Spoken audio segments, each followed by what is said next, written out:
गर्मी सर्दी के बेकार पड़े हुए कपड़ों को काम में लेकर आएंगे और घर को देंगे एक नया अंदाज बिल्कुल मुफ्त में। अगर आपके पास बेकार कपड़े नहीं भी पड़े तो आप लंडे से डोर कपड़े ख़रीद कर ला सकते हैं और उनसे बना सकते हैं अपने घर की यूनिक डेकोरेशन। बिल्कुल एक लुक दे सकते हैं अपने लाउंजेस को, अपने कमरों को एक नए अंदाज में। बिल्कुल हमारी बहुत सारी बहनें कह रही होती हैं कि हमारे पास पुराने कपड़े मौजूद नहीं हैं, तब आप जाके लंडे से ख़रीद कर ला सकती हैं। लेकिन आज मैं आपको बताने वाली हूँ बिल्कुल घर में आपके बेकार पड़े हुए कपड़ों से आप किस तरीके से जुगाड़ लगाएंगी और अपने घर को एक नया अंदाज़ देंगी। बिस्मिल्लाहिर्रहमानिर्रहीम, अस्सलाम वालेकुम। कैसे हैं आप सब? उम्मीद करती हूँ खैरियत से होंगे। जी तो फ्रेंड्स, आपके लिए लेकर आई हूँ ज़बरदस्त से जुगाड़, बेहतरीन जुगाड़ कि जिससे हम अपने गर्मी सर्दी के कपड़ों को भी ठिकाने लगाएंगे और अपने कामों को आसान करेंगे। तो यहाँ पे मेरे पास काफ़ी सारे कुछ ऐसे कपड़े मौजूद हैं जो कि बिल्कुल यूज़ नहीं होते और गर्म भी हैं और इनका फैब्रिक भी बहुत अच्छा है। तो मैंने इन सबको ले लिया और यहाँ पे मैं इनकी कटिंग कर लूँगी। अच्छा, कटिंग करने के बाद मैं आपको दिखाऊँगी कि मैंने इनकी किस साइज़ में कटिंग की है। तो यहाँ पे मैंने इनको कट कर लिया था। इनके पीसेस जो है वो बना लूँगी और कुछ सादा हैं, कुछ चेक वाले हैं और कुछ प्रिंटेड हैं। तो यहाँ पे मैंने 23x27 ले लिए थे। 27 की इनकी जो है वो लेंथ थी और 23 जो है विड्थ थी। इस तरह से मैंने सारे पीसेस को कट कर लिया और कट करने के बाद यहाँ मेरे पास काफ़ी सारे पीसेस आ गए। अब मैंने यहाँ पे अपने टेबल के बिल्कुल सेंटर में इनको रख दिया है और मैंने बिल्कुल सेंटर जो है ना इसका वो मैंने रखा था सादा कपड़ों का और इर्द गिर्द मैंने चेक वाले और प्रिंटेड जो भी थे उन सबको कलर्स को अपने हिसाब से सेट करके मैंने यहाँ पे सेट कर लिया। बिल्कुल मैंने ये सेंटर में इसलिए रखा है कि मुझे इसकी साइडें नहीं चाहिए थी और मैं इसका कवर बनाने वाली हूँ इन सब से। अगर आपको थोड़ा सा डिफरेंट करना है, अगर आप सेम कलर के आपके पास बहुत ज़्यादा हो तो फिर आप सादे को भी बिल्कुल इस तरह से रख सकते हैं और चेक को साइडों में कर सकते हैं। ठीक है जी, यहाँ पे मैंने बिल्कुल इस तरह से बना लिया और इनका 3-3 का मैंने बैच बनाया था और एक दूसरे के ऊपर रख के मैंने फोल्ड करके रख दिया। और यहाँ मेरी लाइटिंग का थोड़ा सा इशू हो रहा था। जाहिर सी बात है, मेरी लाइट ब्लिंक कर रही थी क्योंकि मेरे घर पे लाइट नहीं थी और मैं यूपीएस पे सारा काम कर रही थी।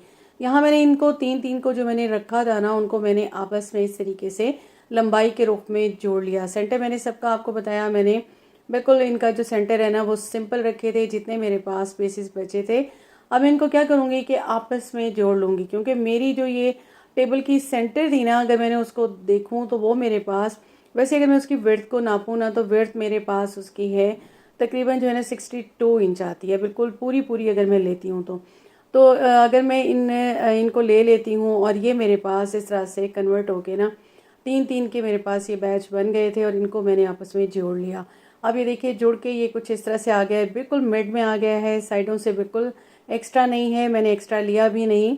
अब मैंने इसको फोल्ड कर लिया और इसको मैंने साइड पे कर लिया और अब मैं कर लूँगी अपनी टेबल की पैमाइश। बिल्कुल लंबाई के रूप में अगर मैं देखूँ तो इसकी दो साइडें जो मेरे पास है ना वो आ जाएंगी 121 इंच की, सॉरी 121 सेंटीमीटर की ये आ जाएंगी। और मैंने पीसेस भी सेंटीमीटर में ही लिए थे और मैं शायद बाय मिस्टेक इंचेस में कह गई हूँ। अच्छा, इनको मैंने इस तरह से ले लिया और फिर मैंने जब इसकी विड्थ की तो वो मेरे पास आ गई 62 सेंटीमीटर। और यहाँ पे मेरे पास कुछ कपड़ा मौजूद है और ये आप देख रहे होंगे ये बेडशीट का है और ये जो है ना फटी हुई थी काफ़ी जगहों से और इसको मैंने यूज़ कर लिया। यहाँ पे ये भी सेम फैब्रिक था तो मैंने इसको भी ले लिया और सबसे पहले तो मैं लेंथ ले लूँगी और इसको मैंने बिल्कुल 4 पीस लिए थे। ये तोल में से मैं लाई थी तो कुछ इसमें ऑल्टर था तो ये मुझे सस्ता मिल गया था और बिल्कुल ये फाइबर क्लॉथ की तरह था, बहुत ज़बरदस्त सा था तो मैंने सोचा कि इसको मैं यूज़ कर लूँ। अच्छा, 120 मैंने आपको बताया कि 121 मेरे पास यहाँ पे लेंथ आ रही थी और विड्थ मेरे पास 62 आ रही थी। तो मैंने इसको 4 फोल्ड किया हुआ है। तो यहाँ पे ये मैं इसकी इंचेस जो है ना वो ले लूँगी, मेरे पास आ जाएगी ये तकरीबन 16, क्योंकि मैं इसकी लेंथ विड्थ में इसकी 16 रख रही थी और इस तरह से मैंने इसको तकरीबन 600 सेंटीमीटर की लंबी पट्टियाँ लेकर मैंने साइड पे कर ली हैं। अब मैंने जो चारों तरफ की है ना, मैंने क्योंकि मिड बनाया था और चारों तरफ मैंने कपड़ा लगाना है तो इसकी मैंने 120 की 2 कर ली थी और 62 की 2 कर ली थी। क्योंकि ये देखिए ये मेरे पास ये कपड़ा आ गया जो मैंने सेट किया है तो इसकी मैं 2 साइडों पे लगाऊंगी 62 की और 2 मैं इसकी 120 की साइडों पे लगा दूंगी। ठीक है, अब इसको लगाने से पहले ना यहाँ पे मेरे पास मौजूद है शीट और मैंने प्लास्टिक शीट को ले लिया। इसको मैंने बिल्कुल इसके अकॉर्डिंग जो है ना वो कट कर लिया था, बिल्कुल बराबर जो मैंने कपड़ा रेडी किया था। नीचे मैंने शीट रख दी, ऊपर मैंने कपड़ा इस तरह से उल्टा करके मतलब उल्टा साइड ऊपर की तरफ ले ली और इसको मैं आयरन कर लूँगी ताकि ये ईजी इसके साथ सेट हो जाए। अब मैं क्या करूँगी कि इसको सबसे पहले तो मैंने ना स्टिच कर लेना है चारों तरफ से, ताकि जब मैं इस पर बाकी जो जो चीज़ें करने वाली हूँ ना, तो वो सारे स्टेप्स मैं आपके सामने करूँगी और उससे ये है कि मेरा ये सेट हो जाएगा। अब ये बिल्कुल इक्वल आ गया। ठीक है, आप चाहें तो पहले पिनअप कर लें, पिनअप करके आप सिलाइयाँ लगा दें। तो मैंने इसको ऐसे ही सिलाइयाँ लगा दी। अब मैं कपड़ा ले लूँगी और इसको मैं चारों तरफ से जो मैंने ये कटिंग किया था ना अलग अलग पीस, इनको मैंने लगा दिए। जब मैंने इनको लगाए ना तो इनके कॉर्नर सेंटर से इस तरह से ओपन हो रहे थे। अब मैं इनको एक दूसरे के ऊपर लगा दूंगी और चारों तरफ से सीलूंगी, तो ये मेरे पास कॉर्नर बन के रेडी हो गए। बहुत इजी वे में मैं आपको इस क्लॉथ बनाना बता रही हूँ। तो ये इस तरह से मेरे पास आ गया और इसके कॉर्नर बन गए। अब इसका जो ये फ्रंट है ना, यहाँ पे मैं फ्रिल लगाऊंगी। तो जो मैंने कपड़ा लिया था ना 600 सेंटीमीटर का, तो इसको मैंने ले लिया और इस तरह से मैंने इसको पहले आपस में पट्टियाँ जोड़ ली। अब मैं इसको यहाँ पे छोटी छोटी सी फ्रिल देते हुए चारों तरफ से स्टिच कर दूंगी। जब मैं इसके कॉर्नर पर आऊँगी ना तो मैं आपको बताऊंगी कि कॉर्नर आपने किस तरह बनाना है। अभी ये कॉर्नर पे मैं आ गई। कॉर्नर पे आके मैंने क्या करना है, एक चुनट मैंने यहाँ बिल्कुल कॉर्नर पे देनी है और उसके बाद मैंने इसको थोड़ा सा मूव करना है। कपड़े को भी मूव कर लूँगी, मशीन के साइज को भी मैं जो इसका पैर होता है इसको थोड़ा सा मूव करके मैं इस तरह से बना लूँगी। चारों तरफ से मैं इस तरह से ही कर लूँगी। अब ये देखिए ज़बरदस्त सी फ्रिल होके रेडी होके आ गई है। अब जो ये इसके नीचे वाला मैंने लगाया था ना, कॉर्नर बनाए थे, ये देखिए वो अलग से है। ऊपर ये जो मैंने फ्रिल इसकी सीधी करके लगाई है वो अलग से है। ठीक है, इस तरीके से आपने स्टिच करना है। अब नेक्स्ट स्टेप क्या है, ये जो मैंने कॉर्नर बनाया है ना, तो यहाँ से मैं एक साइड से और दूसरी साइड से यानी कि नाप लूँगी। और ये मेरे पास मौजूद है इलास्टिक और यहाँ पे मैंने नापा है 30 सेंटीमीटर का। कॉर्नर से 15 एक साइड पे, 15 दूसरी साइड पे। और इस इलास्टिक को मैंने लिया है तकरीबन जो है ना 15 सेंटीमीटर का, और मैं यहाँ पे 30 सेंटीमीटर को ये 15 सेंटीमीटर की खींच के इलास्टिक लगा के कुछ इस तरीके से शेप बन जाएगी चारों कॉर्नर की। ठीक है, इलास्टिक लगाना मैंने बहुत दफ़ा आपको बताया है, तो ये सिंपल वे में मैंने लगा लिया। अब नेक्स्ट स्टेप क्या है कि मैंने यहाँ पे जो ये फ्रिल लगाई थी ना, यहाँ मुझे ये खाली खाली लग रहा था, तो मैंने यहाँ पे पहले ये पिंक ले ली कि मैं ये शटल लेस को यहाँ पे लगा दूँ, लेकिन मुझे ये थोड़ा सा डल लग रहा था।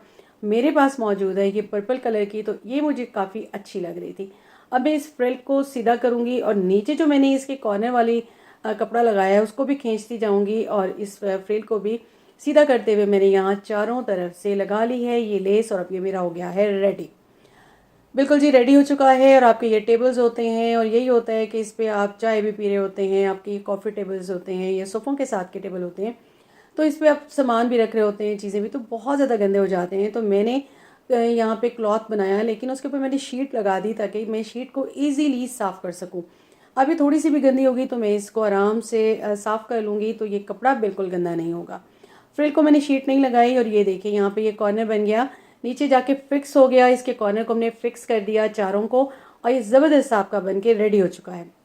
अब जो छोटे छोटे पीसेस बच गए थे ना, अब देख रहे होंगे सेम मैंने नीचे टेबल पे लगाए हैं, और ये जो बच गए थे इन सब का मैंने एक और पैटर्न इस तरीके से रेडी कर लिया है सिंपल, और जो है ना प्रिंटेड को लगाते हुए मैंने लाइंस तैयार कर ली थी 8-8 लगा के टुकड़ियाँ। और ये अब मैं इसको अपनी दूसरी टेबल जो इससे छोटी है उसके लिए मैंने बनाया था, और जब मैं इस पर बिछाऊंगी तो इंशाल्लाह आपको आपके साथ ज़रूर इस पैटर्न को भी शेयर करूँगी।